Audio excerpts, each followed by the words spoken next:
more playing, possibly some kind of way to qualify to get in, more of them to get in, and if anything else, what you just said, to show up into the tournament Yes, site that and yeah, watch them. Yeah. that's the way, and I feel like now these kids are here, and I was playing my match there, and I looked around and I seen a few of them sitting in the stands. They're watching, they're trying to learn, Gonna and learn. they want to see how we're breaking or how we're playing certain shots, or what we're doing with the cue ball, and different push out situations where it's tricky, where maybe they wouldn't know what to do, So they're trying to pick up, and it's good that they're having these events because it can only attract more younger players.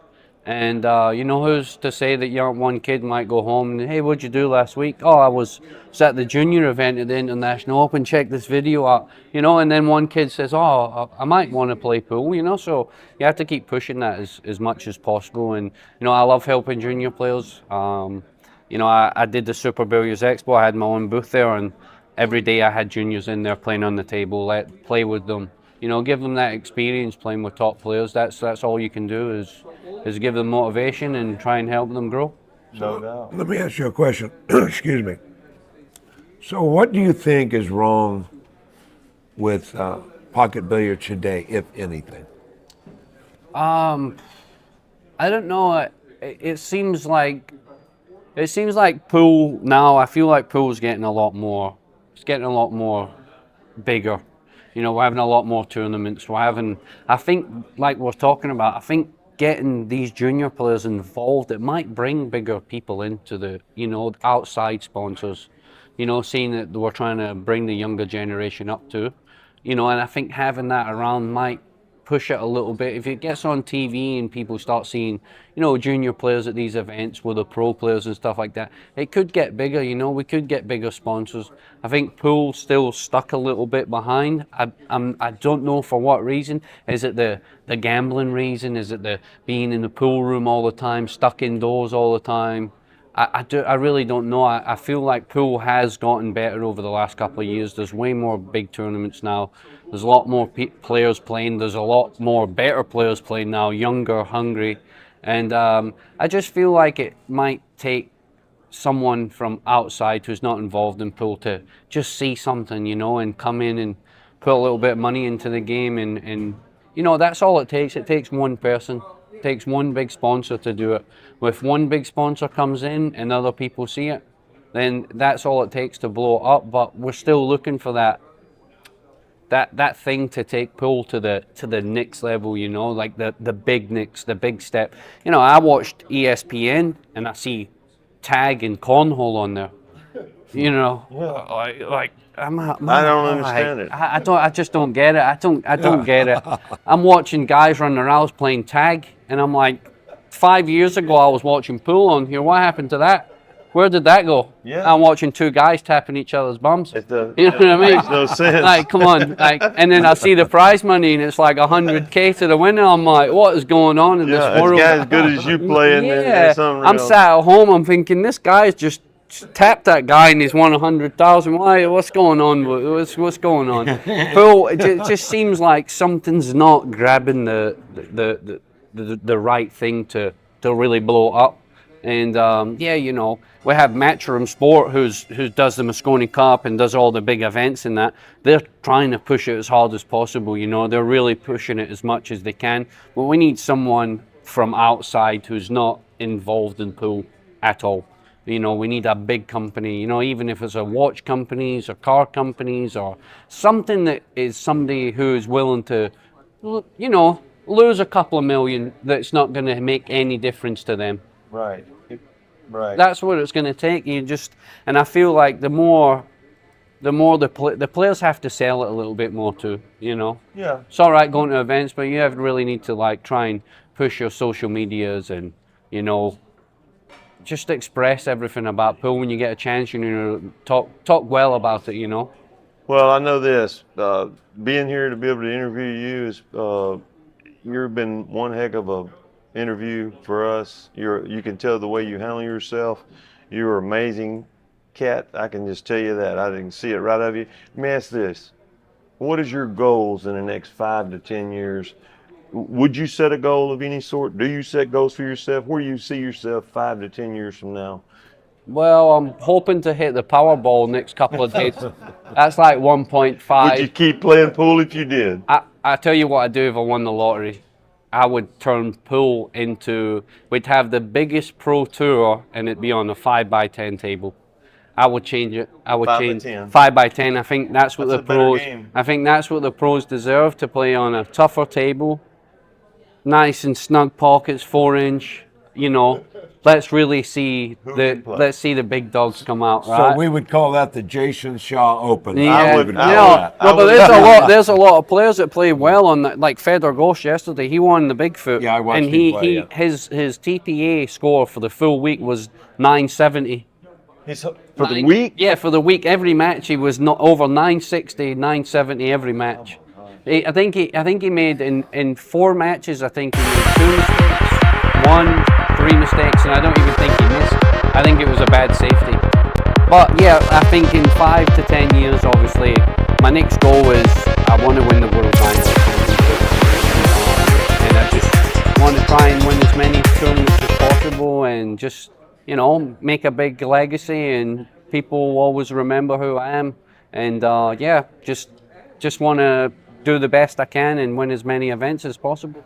Well, Jason, you know what? It's been an honor to Nice be able meeting you, to man. interview Appreciate it. you.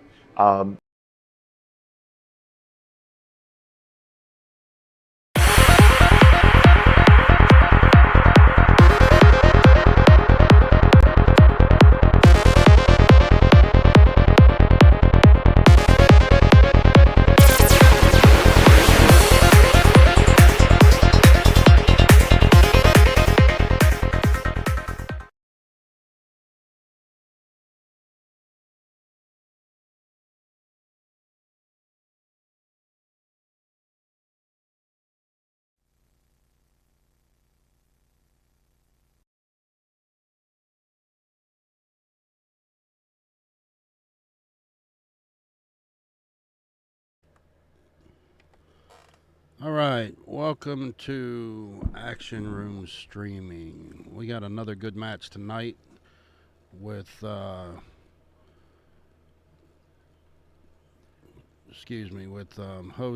Let me change the scoreboard. And Randy Knight. Yeah, we got Jose. He is a 8-ball skill level 7, a 9-ball skill level 9. He also plays Masters. And Randy is an APA 7 and 8-ball and an APA 8 and 9-ball. And they're both from the Noonan area. Jose, he plays with Predator cues. He's been playing pool. I talked to him earlier. He's been playing pool for about 30-ish years, he said. He said it makes him feel old. And then he mainly played 8-ball until he really came to the U.S. He's originally from Portugal. Says he's never really played 10-ball at all. And Randy, he plays with all Moochie cues. We was talking about that earlier. And he's been playing for 7 years.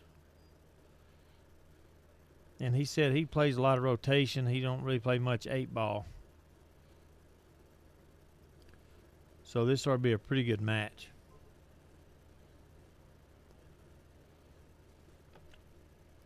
And we got the boss man here changing the scores and the names.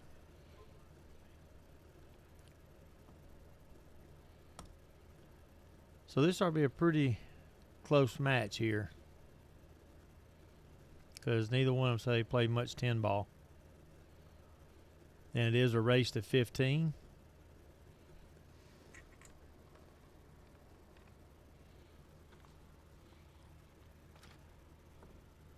And one thing about 10-ball I like is there's no slop. You know, the money ball, you have You to got to call every shot. Yep, and you have to spot it. That's right. And that's why a lot of people don't like playing 10-ball. But I do know that they talked before the match, and they said as long as it's an obvious pocket, they don't have to worry about calling it. They want to call combos and bank shots. And I like that idea. When you got two players that trust each other and they know that they're not going to take a shot that they didn't mean. You know, that's just respect from both players' side.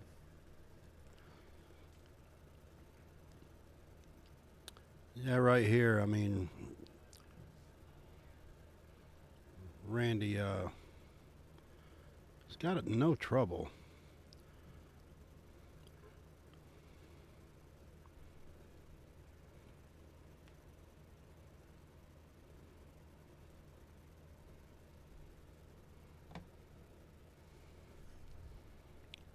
I mean, right here, he really don't. Just pop off the rail for the 6, drop back a little bit for the 7. Yeah, he could use a little bottom Excuse left, me. come back out in the middle of the table just a little bit. Yeah,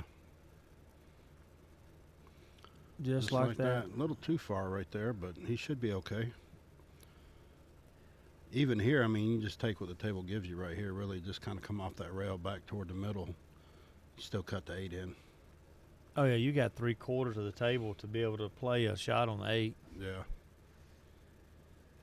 One thing, though, I noticed he's playing on that long extension on his cue. You might want to take that off.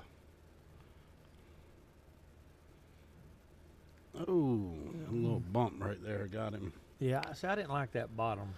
No, I would just come off that rail back to the middle of the table and then made the cut on the 8 ball. Yeah, even if it was a thin cut, he could have come off the other rail, 2 rails back out in the middle of the table, no problem. Yeah.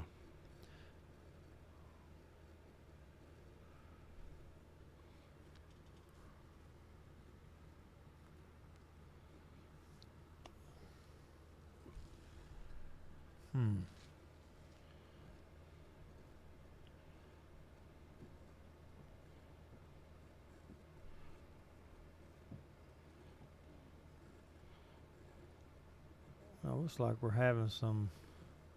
Looks like our video just froze up. If y'all can hear us. Yeah, looks like something's going on with the internet. We will be back with you guys in a minute. We figure this out.